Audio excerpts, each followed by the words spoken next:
Hello friends, இந்த வீடியோவில் இன்றைக்கி என்ன பார்க்க போகிறோம் அப்படின்னு பார்த்தீங்கன்னா, ஸ்டாண்டர்ட் 6 டேர்ம் 1 மேக்ஸ் புக்கில் 1 மார்க் கொஸ்டின் தான் பார்க்க போகிறோம். நிறைய பாக்ஸ்லலாம் கொடுத்துருப்பாங்க, அது எல்லாமே படிச்சுக்கணும். எந்த எக்ஸாமுக்கு அப்படின்னு பார்த்தீங்கன்னா, எஸ்டிடிடிஆர்பி டெட்டு பேப்பர் 1 டிஎன்பிஎஸ்சி இது எல்லாத்துலேயுமே கேட்பாங்க. சரி, நம்ம கொஸ்டின் என்னென்னு பார்க்கலாம். தமிழ்நாட்டில் ஏறத்தாழ 26,345 சதுர கிலோமீட்டர் வனப்பகுதி உள்ளது. அடுத்த கொஸ்டின், பால்வெளி திரளில் ஏறத்தாழ 20,000 கோடி விண்மீன்கள் உள்ளன. மூன்றாவது கொஸ்டின், சூரியனுக்கும் பூமிக்கும் இடையே உள்ள தூரம் ஏறக்குறைய 9,29,00,000 மைல்கள். சூரியனுக்கும் பூமிக்கும் இடையே உள்ள தூரம் ஏறக்குறைய 9,29,00,000 மைல்கள். 1,00,000 எத்தனை ஆயிரங்கள் உள்ளன? இது அடிக்கடி இந்த கொஸ்டின்ஸ் கேட்குறாங்க. இது எப்படி நம்ம போடுறது அப்படின்னு பார்த்தீங்கன்னா, 1,00,000 எத்தனை ஆயிரங்கள். அப்போ 1,00,000 மேலே போட்டுட்டு ஒரு 1000 கீழே போட்டிங்கன்னா அதை கேன்சல் பண்ண 3 0க்கு 3 0 கேன்சல் ஆகிடுச்சு. மீதி என்ன இருக்கோ அதுதான் வந்து ஆயிரங்கள். 100 ஆயிரங்கள். 1,00,000க்கு 100 ஆயிரங்கள். 1 மில்லியனில் எத்தனை ஆயிரங்கள்? இதையும் அதே மாதிரி தான் போடணும். 1 மில்லியன் மேலே போடணும். மில்லியன்னா 6 0 வரணும். டிவைடட் பை ஒரு 1000. இதில் 3 0 3 0 கேன்சல் ஆகிடுச்சு. மீதி எவ்வளோ இருக்குது? 1000 ஆயிரங்கள். 1 மில்லியனில் 1000 ஆயிரங்கள் இருக்குது. அடுத்தது, மாநிலங்கள் பரப்பளவுகள். இது எல்லாமே எதில் கொடுத்துருக்காங்க மேக்ஸ் புக்கில் அப்படின்னு பார்த்தீங்கன்னா, பாக்ஸில் நிறைய கொடுத்துருப்பாங்க. தெரிந்து கொள்வோம் கொடுத்துருப்பாங்க, இல்லை கொஸ்டின் ஆன்சர்லேயும் இது மாதிரி கொடுத்துருக்காங்க. மாநிலங்கள் பரப்பளவுகள் கொடுத்துருக்காங்க. இதுவும் நம்ம தெரிஞ்சுக்கணும். இதில் இருந்து கொஸ்டின்ஸ் கேட்குறாங்க. எந்தெந்த எக்ஸாமுக்கு அப்படின்னு பார்த்தீங்கன்னா, டெட்டு பேப்பர் 1 டிஎன்பிஎஸ்சி நியமன தேர்வுக்கான எஸ்சிடி டெட்டு பாஸ் பண்ணிங்க இல்லையா, அவங்களுக்கான நியமன தேர்வுக்கும் இது கேட்க வாய்ப்பு இருக்குது.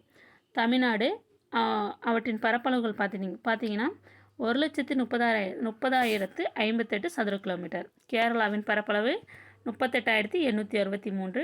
கர்நாடகாவின் பரப்பளவு 1,91,791 சதுர கிலோமீட்டர். ஆந்திர பிரதேசத்துக்கான பரப்பளவுகள் 1,62,968 சதுர கிலோமீட்டர். அடுத்த கொஸ்டின், லெஸ் தென் மற்றும் கிரேட்டர் தென் குறியீடுகளை முதலில் பயன்படுத்தியவர். இந்த கொஸ்டின் வந்து ஏற்கனவே டெட்டு பேப்பர் 1 கொஸ்டின் பேப்பரில் கேட்டது தான். என்ன கொஸ்டின் அப்படின்னு பார்த்தீங்கன்னா, லெஸ் தென் மற்றும் கிரேட்டர் தென் குறியீடுகளை முதலில் பயன்படுத்தியவர் யாருன்னு பார்த்தீங்கன்னா, தாமஸ் ஹாரியாட். இவருடைய வருஷம் பார்த்தீங்கன்னா, காலம் பார்த்தீங்கன்னா 1560 1621. இவர் வந்து இந்திய புகழ்பெற்ற கணித மேதை. ஓகேங்களா? இது எல்லாமே 6th டேர்ம் 1 புக்கில் இருக்கும், மேக்ஸில் பார்த்துக்கோங்க. அடுத்தது, மலைகள் உயரங்கள் பற்றி. தொட்டபெட்டா அவற்றின் உயரங்கள் மீட்டரில் கொடுத்துருக்காங்க. 2,637 மீட்டர். மகேந்திரகிரி 1,647 மீட்டர் உயரமுடையது. ஆனைமுடி 2,695 மீட்டர் உயரமுடையது. வெள்ளியங்கிரி 1,778 மீட்டர் உயரமுடையது. அடுத்து இம்பார்ட்டன்ட் கொஸ்டின், 10^100 கூகோல் என்று அழைக்கிறோம். இங்கு 10 100 முறை பெருக்கப்படுகிறது. அதான் 10^100ன்னு கொடுத்துருக்காங்க இல்லையா. மேலே பவரில் 100 கொடுத்தாலே 10 100 தடவை போட்டு பெருக்கணும்னு அர்த்தம். இப்போ 10^3 கொடுத்துருந்தாங்கன்னா 10 3 தடவை போட்டு பெருக்கணும்னு அர்த்தம். இதில் என்ன கொடுத்துருக்காங்கன்னா 10^100 கொடுத்துருக்காங்க. அதனால் 10 100 முறை பெருக்கப்படுகிறது இங்கு. அப்போ கூகோல்ன்றது என்ன அப்படின்னா 10^100. இல்லை 10^100னா அதுக்கு பெயர் என்ன அப்படின்னு கூட கேட்கலாம், கூகோல். அடுத்தது 10 கூகோல் இப்படி கொடுத்தாங்கன்னா எப்படி எழுதலாம்? 10 கூகோல் நம்ம எப்படி எழுதலாம்? 10^100ன்னு எழுதுவோம். அப்போ 10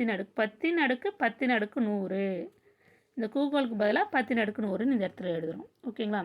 இதை எப்படி சொல்லுவாங்க? 10 கூகோல் இது எப்படி சொல்லுவாங்க அப்படின்னா, கூகோல் ப்ளக்ஸ் என்று அழைக்கிறோம். கூகோல் ப்ளக்ஸ் இதே தான், GOOGOL கூகோல் ப்ளக்ஸ், PLEX கூகோல் ப்ளக்ஸ் தான். 10 பவர் கூகோல் சொல்லலாம், இல்லை 10 பவர் 10 பவர் 100 அப்படின்னு சொல்லலாம். இதுவும் கேட்பாங்க. அடுத்தது, ஒரு முழு எண்ணின் கூட்டல் சமணி என்னென்னா 0 பெருக்கல் சமணி 1. இது வந்து டிஎன்பிஎஸ்சிலையும் கேட்டிருக்காங்க, டெட்டு பேப்பர் 1லையும் கேட்டிருக்காங்க. கூட்டல் சமணினா 0. கூட்டல் சமணினா என்ன அப்படின்னா, எந்த ஒரு முழு எண்ணையும் 0உடன் கூட்டும்பொழுது அதே எண் கிடைக்கும். அதனால் கூட்டல் சமணி 0. அதே எண் கிடைச்சதுனால 0 வந்து கூட்டல் சமணி. அடுத்து பெருக்கல் சமணி என்னென்னு பார்த்தீங்கன்னா 1. 1 ஏன் அதை சொல்கிறாங்க அப்படின்னு பார்த்தீங்கன்னா, எந்த ஒரு முழு எண்ணையும் 1ஆல் பெருக்கும்போது அதே எண் கிடைக்கும். எந்த ஒரு எண்ணையும் 1ஆல் பெருக்கும்போது அதே எண் கிடைக்கிறதுனால பெருக்கல் சமணி 1ன்னு சொல்கிறாங்க. அடுத்த கொஸ்டின், எந்த ஒரு எண்ணையும் பூஜ்ஜியத்தால் பெருக்க பூஜ்ஜியமே கிடைக்கும். எந்த ஒரு எண்ணையும் பூஜ்ஜியத்தால் பெருக்க பூஜ்ஜியம் கிடைக்கும். பூஜ்ஜியத்தால் வகுப்பது என்பது வரையறுக்கப்படவில்லை. பூஜ்ஜியத்தால் வகுக்கின்றது வரையறுக்கப்படவில்லை, அது என்னன்னே தெரியல. ஓகேங்களா, இதுவும் தெரிஞ்சுக்கணும். அடுத்தது மாநிலம், அவற்றுக்கான மக்கள் தொகை பற்றி கொடுத்துருக்காங்க, ஒரு பாக்ஸில் கொடுத்துருந்தாங்க, அது நம்ம தெரிஞ்சுக்கலாம். தமிழ்நாடு எவ்வளோ மக்கள் தொகை? 1, 10, 100, 1000, 10,000, லட்சம், 10 லட்சம், கோடி. 7,21,47,030 பேர் மக்கள் தொகை. ஓகேங்களா. தமிழ்நாட்டில், ராஜஸ்தானில் 6,85,48,437. மத்திய பிரதேசத்தில் 7,26,26,809 பேர். மேற்கு வங்காளத்தில் மக்கள் தொகை எவ்வளோ அப்படின்னு பார்த்தீங்கன்னா 9,12,76,115 பேர். ஓகேங்களா, இது தெரிஞ்சு வச்சுக்கோங்க. அடுத்தது இது இம்பார்ட்டன்ட் தான். ரேஷியோ அப்படின்னா விகிதம் என்ற இச்சொல்லின் மூலத்தினை பழங்கால கிரேக்கர்களின் மத்திய காலத்தில் அறிய முடியும். இந்த சொல்லோட மூலம் எங்கே இருக்குது அப்படின்னு பார்த்தீங்கன்னா பழங்கால கிரேக்கத்தின் மத்திய காலத்தில் இதை வந்து தெரிஞ்சுக்க முடியும்னு சொல்கிறாங்க. எழுத்தாளர்கள் ப்ரப்போஷியோ என்ற இச்சொல்லை விகிதத்திற்கும், இதிலிருந்து எழுத்தாளர்கள் என்ன சொல்கிறாங்க அப்படின்னா ப்ரப்போஷியோ அப்படின்றது விகிதத்திற்கு பயன்படுத்தினாங்க. ப்ரொபோஷனாலிட்டி அப்படின்னா விகித சமத்திற்கு பயன்படுத்தியிருக்காங்க. ப்ரப்போஷியோனா விகிதத்துக்கு பயன்படுத்துகிறாங்க. ப்ரொபோஷனாலிட்டி அப்படின்னா விகித சமத்திற்கு பயன்படுத்தினாங்க. தொடக்க மொழிபெயர்ப்பாளர்கள் இதனை லத்தீன் மொழியில் ரேஷியோ என வழங்கினர். தொடக்க மொழிபெயர்ப்பாளர் தான் லத்தீன் மொழியில். அப்போ ரேஷியோன்றது லத்தீன் மொழி, இதை நம்ம தெரிஞ்சுக்கணும். ரேஷியோன்றது விகிதம். இதை யார் பயன்படுத்துகிறாங்க அப்படின்னு பார்த்தீங்கன்னா தொடக்க மொழிபெயர்ப்பாளர்கள் தான் இந்த பேரை அவங்க வழங்கினாங்க. லத்தீன் மொழியில் ரேஷியோ அப்படின்னு வழங்கியிருக்காங்க. அடுத்து, ஒரே அலகுடைய 2 அலகுகளின் ஒப்பீடு. ஒரே அலகுடைய 2 அலகுகளின் ஒப்பீடு தான் விகிதம் அப்படின்னு சொல்கிறாங்க. இப்போ ஏபின்னு 2 ஒரே அலகாக எடுத்துக்கிட்டோம்னா இதனுடைய ஒப்பீடு தான் ரேஷியோ, அதாவது விகிதம் அப்படின்னு சொல்கிறாங்க. A:B. இது எப்படி படிக்கணும் அப்படின்னா 2 புள்ளி வச்சுருக்காங்க இல்லையா, இங்கே ஏ இங்கே இருக்குது, இங்கே பி இருக்குது. இது எப்படி படிக்கணும் அப்படின்னா A:B அப்படின்னு படிக்கணும். அதுதான் இங்கே கொடுத்துருக்கேன். A:B. ஒரே அலகுடைய 2 அலகுகளின் ஒப்பீடு விகிதம். அடுத்து, 2 விகிதங்கள் சமமாக இருந்தால் அவை. 2 விகிதங்கள் விகிதம்னா என்னன்னு சொல்லிட்டேன். 2 அலகுகளின் ஒரே அலகுடைய 2 அலகுகளின் ஒப்பீடு. அப்போ 2 விகிதங்கள் சமமாக இருந்தால் அதை எப்படி சொல்லலாம் அப்படின்னா விகித சமம் அப்படின்னு சொல்லுவாங்க. இது வரைக்கும் பாருங்கள். A:B இது ஒரு விகிதம், C:D இது ஒரு விகிதமாக எடுத்துக்கிட்டு ரெண்டும் சமமாக இருந்ததுன்னா அதுக்கு நடுவில் விகித சமம் அப்படின்னு சொல்லலாம். அது வேறு எப்படி போடலான்னா A:B விகித சமத்துக்கு ரேஷியோவுக்கு 2 புள்ளி வச்சோம், இதில் 4 புள்ளி வர மாதிரி 2 தடவை 2 வைக்கணும். C:D இப்படி தான் சொல்லுவாங்க. இது விகித சமத்துக்கான குறியீடு. அடுத்து, அதை இப்படியும் சொல்லலாம். விகித சமத்தை A/B = C/D. இது எப்படி போடுறாங்க அப்படின்னா ஒன்று ஒப்பிடும்போது A:B போடுறோம் இல்லையா, இதை நம்ம கீழே டிவைட்லேயும் எழுதலாம், பின்னத்துலேயும் எழுதலாம். A/Bன்னு எழுதலாம். C:D C/Dன்னு எழுதலாம். ஓகேங்களா. இப்போ விகித சமத்தை நம்ம ஈக்குவல்ட்டுன்னு சொல்லி எழுதலாம். இந்த நடுவில் இந்த விகித சமத்துக்கு பதிலாக ஈக்குவல்னு இங்கே போடலாம். ஓகேங்களா. இந்த A:B C:Dயை தான் பின்னத்தில் A/B ஈக்குவல் டு C/D, அதான் இந்த ப்ராக்கெட்டில் நான் கொடுத்துருக்கேன் பாருங்கள். இதை இப்படியும் எழுதலாம், எப்படி வேணாலும் கேட்கலாம். A:B விகித சமம் C:Dன்னு கொடுக்கலாம். இந்த விகித சமத்துக்கு பதிலாக ஈக்குவல் கொடுத்துருக்கலாம். இல்லைனா இப்படி ப்ராக்கெட்டில் இருக்குது பாருங்கள், A/B ஈக்குவல் டு C/D இப்படியும் கொடுக்கலாம். ஓகேங்களா, எப்படி வேணாலும் கேட்கலாம். அடுத்த கொஸ்டின், விகித சமன் விதி. A:B மற்றும் C:D என்ற 2 விகிதங்கள் விகித சமத்தில் இருந்தால் கோடி உறுப்புகளின் பெருக்கல் பலனானது நடு உறுப்புகளின் பெருக்கல் பலனுக்கு சமமாகும். விகித சமன் விதியில் என்ன சொல்கிறாங்க அப்படின்னா A:B ஒரு ரேஷியோ, C:D ஒரு ரேஷியோ, நடுவில் ரேஷியோங்க விகித சமம் போட்டிருக்கேன் நான். இப்படி கொடுத்துருந்தாங்கன்னா அந்த விகித சமன் விதியில் எப்படி சொல்லுவாங்கன்னா A:B மற்றும் C:D என்ற 2 விகிதங்கள் விகித சமத்தில் இருந்தால் கோடி உறுப்புகளின் பெருக்கல் பலனானது நடு உறுப்புகளின் பெருக்கல் பலனுக்கு சமமாக இருக்குமா. கோடி உறுப்புன்றது கடைசியாக இருக்கிற உறுப்பு, 2 பக்கமும் கடைசியாக இருக்கிற உறுப்பு AD, இதனுடைய பெருக்கல் பலன். அடுத்தது நடு உறுப்புகளின் பெருக்கல் பலன் பிசி தான் நடுவில் இருக்குது. இப்போ இது ரெண்டுத்தையும் பெருக்க பலன் ரெண்டுமே வந்து சமமாக இருக்குன்னு சொல்கிறாங்க. இது எப்படி போடலான்னா ஏவும் பியும் பெருக்கணும், ஏவும் டியும், ஏன்னா இது ரெண்டுமே கோடி உறுப்பு, ஈக்குவல்ட்டு ரெண்டுமே ஈக்குவலாக இருக்கும். சி பி இன்ட்டு சி இப்படி இருக்குமா, அதுதான் கொடுத்துருக்காங்க. A into D equal to B into C, அதுதான் இங்கே கொடுத்துருக்காங்க. கோடி உறுப்புகளின் பெருக்கல் பலனானது நடு உறுப்புகளின் பெருக்கற பலனுக்கு சமமாகும். இதில் ஏடின்றது கோடி உறுப்புகள், பிசின்றது நடு உறுப்புகள், ஏன்னா அது நடுவில் இருக்கு இல்லையா, அதுதான் அப்படி சொல்லியிருக்காங்க. அடுத்தது விகித சமனின் குறுக்கு பெருக்கல், இதுதான் வரும். விகித சமம் இதுதான் ஏற்கனவே மேலே விகித சமத்தில் நம்ம பார்த்துருப்போம். A by B equal C by D. இதனுடைய குறுக்கு பெருக்கல் எப்படி இருக்கும், இப்படி குறுக்க இப்படி பெருக்கணும், டியை ஏ கூட பெருக்கணும், ஏடி கிடைக்கும். நடுவில் இந்த ஈக்குவல்ட்டு போட்டுடணும், இந்த பி சி கூட பெருக்குனா பிசின்னு கிடைக்கும். நடுவில் இந்த ஈக்குவல்ட்டு போடணும், ஏடி ஈக்குவல்ட்டு பிசி. இதான் வந்து விகித சமனின் குறுக்கு பெருக்கல், இதுவும் தெரிஞ்சுக்கணும். அடுத்தது ஜியோமெட்ரி, இது வந்து கிரேக்க சொல்லில் இரு கிரேக்க சொல்லிலிருந்து பெறப்பட்டது. இந்த வார்த்தை வந்து 2 கிரேக்க சொல்லிலிருந்து பெறப்பட்டது. அது என்னென்ன சொல் அப்படின்னு பார்த்தீங்கன்னா ஜியோ ஒன்று, மெட்ரான் ஒன்று. ஜியோன்னா புவின்னு அர்த்தம், மெட்ரான்னா அளவீடுன்னு அர்த்தம். இது தெரிஞ்சு வச்சுக்கோங்க.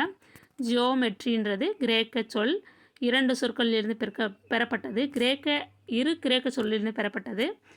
அந்த இரு கிரேக்க சொற்கள் என்னென்னா ஜியோ ஒன்று, மெட்ரான் ஒன்று. ஜியோன்னா அதுக்கு என்ன அர்த்தம்னா புவி, மெட்ரான்னா அளவீடு. அடுத்தது வடிவியல் என்பது புவியின் அளவீடுன்னு சொல்கிறாங்க. வடிவியல்ன்றது என்னென்னா புவியின் அளவீடு. அடுத்த கொஸ்டின், முதலில் வடிவியல் கருத்துக்களை பயன்படுத்தியவர் தேல்ஸ். முதல்ல வடிவியல் கருத்துக்களை பயன்படுத்தியவர் யாருன்னு பார்த்தீங்கன்னா தேல்ஸ். இவர் வந்து கிமு 600இல் கிரேக்க நகரம் மிலட்டஸை சார்ந்தவர், மிலட்டஸ் நாட்டை சார்ந்தவர். கிரேக்க நகரத்தில் இருக்குது மிலட்டஸ் இடம், அந்த இடத்த வந்து சார்ந்தவர் தான் வந்து தேல்ஸ். முதல்ல வடிவியல் கருத்துக்களை பயன்படுத்தியவர் தேல்ஸ், இது தெரிஞ்சு வச்சுக்கோங்க. அடுத்தது வடிவியலின் முறையான வளர்ச்சிக்கு உதவியர். முதல்ல வடிவியல் கருத்துக்களை பயன்படுத்தியவர் தேல்ஸு. வடிவியலில் வந்து முறையான வளர்ச்சிக்கு உதவியர் யாருன்னு பார்த்தீங்கன்னா பிதாகரஸ். இவர் வந்து கிரேக்க கணிதவியல் அறிஞர். அடுத்தது 180 டிகிரிக்கும் அதிகமான கோண அளவு என்ன சொல்லுவாங்க அப்படின்னா பின் வளைவு கோணம் சொல்லுவாங்க. 180 டிகிரினா என்னது, நேர்கோணம். இது எல்லாருக்குமே தெரிஞ்சது. இந்த டிகிரியை விட எக்ஸ்ட்ரா கீழே இப்படி வளைஞ்சு வந்துச்சுன்னா 180 டிகிரிக்கும் அதிகமான கோண அளவு 190, 200, 210, 220 இப்படி கீழே வருது இல்லையா, இந்த கோணம் தான் வந்து பின் வளைவு கோணம். இப்படி இருக்கும் கோண அளவுகள் இதுதான் வந்து பின் வளைவு கோணம். 180 டிகிரி ப்ளஸ் 180 டிகிரி விட அதிகமான கோண அளவு தான் வந்து பின் வளைவு கோணம் அப்படின்னு சொல்கிறாங்க. இரு கோணங்களின் கூட்டுத்தொகை 90 டிகிரி எனில் அவ்விரு கோணங்கள் ஒன்றுக்கொன்று நிரப்பு கோணங்கள் அப்படின்னு சொல்லுவாங்க. இதுவும் வந்து இம்பார்ட்டன்ட் தான். இரு கோணங்களின் கூட்டுத்தொகை வந்து 90 டிகிரியாக இருந்துச்சுன்னா அவ்விரு கோணங்கள் ஒன்றுக்கொன்று நிரப்பு கோணங்கள் அப்படின்னு சொல்லுவாங்க. அதே மாதிரி 2 கோண அளவுகளின் கூட்டுத்தொகை 180 டிகிரி, அதாவது நேர்கோணமாக இருந்துச்சுன்னா அவ்விரு கோணங்கள் வந்து ஒன்றுக்கொன்று மிகை நிரப்பு கோணங்கள் அப்படின்னு சொல்லுவாங்க. அடுத்தது 3 அல்லது அதற்கு மேற்பட்ட புள்ளிகள் ஒரு கோட்டின் மீது அமைந்தால் அவை ஒரு கோடமை புள்ளிகள். இப்போ 3 அல்லது அதுக்கு மேற்பட்ட புள்ளிகள், இதான் ஒரு கோடு.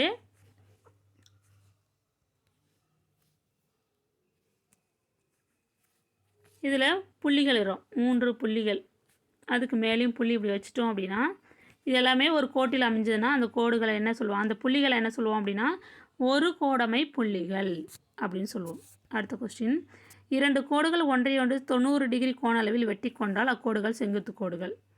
2 கோடுகள் ஒன்றுக்கொண்டு செங்குத்தாக இப்படி வெட்டுச்சுன்னா 90 டிகிரி, இது 90 டிகிரி கோண அளவில் வெட்டி கொண்டால் இப்படி வெட்டிச்சு 2 கோடு வெட்டிச்சுன்னா இந்த கோடுகளை என்ன சொல்லுவாங்கன்னா செங்குத்து கோடுகள் அப்படின்னு சொல்லுவாங்க. அடுத்தது பல கோடுகள் ஒரு புள்ளியில் வெட்டி கொள்ளும்போது அவை ஒரு சிறப்பு பெயரிட்டு அழைக்கப்படும். பல புள்ளிகள் பல கோடுகள் வந்து ஒரு புள்ளியில் வெட்டிக்குதுன்னு சொல்கிறாங்க. இப்படி வெட்டிக்குமா, இதுதான் ஒரு புள்ளி, இதில் வெட்டிக்கிட்டு இப்படி போகுது, பல கோடுகள் இப்படி வெட்டிட்டு போகுது, அவை வந்து ஒரு சிறப்பு பெயரிட்டு அழைக்கப்படும். அந்த புள்ளியை வந்து ஒருங்கமை புள்ளிகள் அப்படின்னு சொல்லுவாங்க. இந்த புள்ளியை, இந்த கோடுகளை என்ன சொல்லுவாங்க அப்படின்னு பார்த்தீங்கன்னா ஒரு புள்ளி வழி கோடுகள் அப்படின்னு சொல்லுவாங்க. அது தெரிஞ்சு வச்சுக்கோங்க. அடுத்தது தரவு என்ற சொல் முதலில் 1640களில் பயன்படுத்தப்பட்டது. தரவுன்ற சொல் வந்து 1640 வந்து பயன்படுத்தப்பட்டது. அதான் டேட்டான்னு சொல்லுவாங்க, தெரிஞ்சுக்கோங்க. அடுத்தது 1946 தரவு என்ற சொல் பரிமாற்றத்திற்கும் கணினியில் சேமித்து வைப்பதற்கும் உகந்த என்ற பொருள்பட்டது. தரவுன்ற சொல்ல என்னன்னு சொல்கிறாங்க, அதுக்கான பொருள் என்னவா சொல்கிறாங்க அப்படின்னா பரிமாற்றத்திற்கும் கணினியில் சேமித்து வைப்பதற்கும் உகந்தது அப்படின்னு சொல்கிறாங்க. எந்த வருஷம் அப்படின்னா 1946. அடுத்தது 1954 தகவல் செயலாக்கம் என்ற சொல் அறிமுகப்படுத்தப்பட்டது. இது லத்தீன் மொழியில் கொடுத்து அல்லது கொடுக்க என பொருள்படும். 1954 தகவல் செயலாக்கம், அதாவது டேட்டா ப்ராசஸிங் என்ற சொல் வந்து அறிமுகப்படுத்தினாங்க. தகவல் செயலாக்கம் எந்த ஆண்டு அறிமுகப்படுத்தப்பட்டது அப்படின்னு கொஸ்டின்ஸ் கேட்கலாம். 1954. இது லத்தீன் மொழியில் எப்படி சொல்கிறாங்க, எப்படி சொல்கிறாங்கன்னா தகவல் செயலாக்கத்தை கொடுத்து அல்லது கொடுக்க அப்படின்னு சொல்கிறாங்க. அடுத்த கொஸ்டின் அதற்கான பொருளாக சொல்கிறாங்க. திரட்டப்பட்ட தகவல்கள் அல்லது உண்மைகளை என்ன சொல்லுவாங்க, தரவுகள் அப்படின்னு சொல்லுவாங்க. திரட்டப்பட்ட தகவல்களையும் அல்லது உண்மைகளை வந்து தரவுகள் அப்படின்னு சொல்கிறாங்க. தரவுகளை படங்கள் மூலம் குறிப்பிடுவது தான் வந்து பட விளக்கப்படம். ஒரு சொல் அல்லது சொற்றொடரை படம் வழியே குறிப்பிடுவது பட விளக்கப்படம். தரவுகளை படங்கள் மூலம் குறிப்பிடுவது விளக்கப்படம் தான். ஒரு சொல் அல்லது சொற்றொடரை படங்கள் வழியே குறிப்பிடுவதும் பட விளக்கப்படம் தான். அடுத்த கொஸ்டின், பட விளக்கப்படமானது பிக்டோகிராம் என்று ஆங்கிலத்தில் அழைக்கப்படுது. இது ஏற்கனவே கேட்ட கொஸ்டின், டெட் பேப்பர் 1ல்.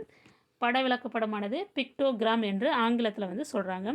பட விளக்கப்படத்தில் ஒரு படத்தின் வழியாக பல பொருட்களை குறித்தல் எப்படி சொல்லுவாங்கன்னா அளவிடுதல் அப்படின்னு சொல்லுவாங்க. பட விளக்கப்படத்தில் ஒரு படத்தின் வழியாக பல பொருட்களை குறித்தல்ன்றது என்ன சொல்லுவாங்கன்னா அளவிடுதல்னு சொல்லுவாங்க. அடுத்தது சுடோகு என்ற சொல்லானது ஜப்பானிய மொழியிலிருந்து வந்தது. சுடோகு அப்படின்னா என்னென்னா அந்த சொல் எங்கேருந்து வந்தது அப்படின்னு பார்த்தீங்கன்னா ஜப்பானிய மொழியிலிருந்து வந்ததுன்னு சொல்கிறாங்க. இது கொஸ்டின்ஸ் கேட்கலாம். சுடோகுன்ற சொல் வந்து எந்த மொழியிலேருந்து வந்தது, ஜப்பானிய மொழியில். இதில் சு முதல் எழுத்து இருக்கு இல்லையா, சூனா எண்ணு, டோகு அப்படின்னா ஒற்றைன்னு அர்த்தம். ஓகேங்களா, ஒரே எண்கள். இப்போது சுடோகுன்றது என்னென்னா ஒரே எண்கள் வந்து அடிக்கடி போடாத மாதிரி அந்த கட்டத்தில் நிரப்பணும். இப்போ 3x3 மேட்ரிக் 3x3 கட்டம் இப்படி சதுரம் போட்டோன்னா 1 to 9 வரை உள்ள எண்களை வந்து ஒவ்வொரு கட்டத்துலையும் போடணும். ஆனால் ஒரு லைனில் வந்த எண்களை அடுத்த லைனில் அதுக்கு ஆப்போசிட்டில் இப்படி வருது இல்லையா லைனு, அதில் வரக்கூடாது. அதுதான் வந்து சுடோகு. அதே மாதிரி 3x3 4x3 4x4 அதாவது 3க்கு 3 சதுரம் 4க்கு 4 சதுரம் அதெல்லாம் வந்து இந்த சுடோகுன்ற விளையாட்டை சொல்லுவாங்க. சுடோகுனா எண்ணு, டோகுனா ஒற்றை, ஒரே ஒரு நம்பர் தான் அதில் போடணும்.